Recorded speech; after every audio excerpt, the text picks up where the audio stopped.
Oui, c'était pas tout à fait dans la tête, la balle qu'on va se tirer, mais par rapport à l'image. Mais un grand merci vraiment, parce que je pense que ce dernier débat, qui est un débat entre un médecin oncologue et un chirurgien, c'est ce qu'on vit, je dis, au quotidien et qu'on vit de manière hebdomadaire lors du tumor board digestif. Et nous, en tant que centre de cancer, on y tient beaucoup, cette multidisciplinarité.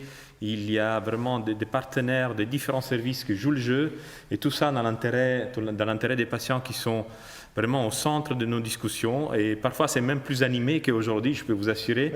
Et c'est là au travail des responsables, voilà, du tumor board, des différents tumor boards. On en a 17 chaque semaine. Et c'est vrai qu'on se bat pour trouver la meilleure solution, la prise en charge optimale, avec une discussion multidisciplinaire appuyée sur d'avis d'experts, comme le directeur général le soulignait tout à l'heure, avec des excellences ici au HUG, et avec la collaboration des médecins en ville qui sont souvent connectés lors du tumor board.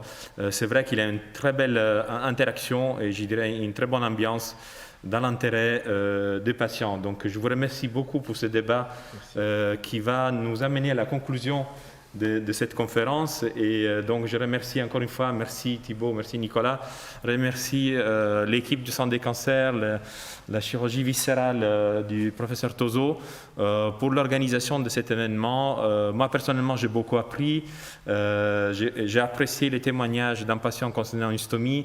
Il faut se rendre compte qu'on est face à des patients à laquelle on annonce un diagnostic d'un cancer, et qui a un cancer malheureusement encore aujourd'hui sérieux, avec un taux de mortalité relativement élevé, ce qui fait qu'on essaie de se mettre à leur place. Et moi personnellement, je raconte une petite anecdote.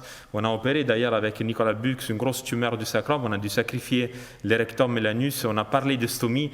Et la première fois qu'on annonçait le travail d'équipe chirurgicale suivi après de traitements complémentaires, les patients étaient extrêmement courageux, on leur a expliqué la stomie, on l'a envoyé au thérapeute, voilà, je vais y arriver.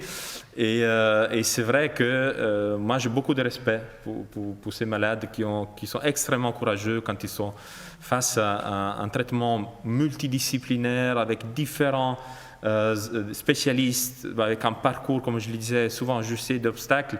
Et encore merci au case manager du centre des cancers qui aide les patients dans le parcours pour le rendre un peu plus fluide. Et donc voilà.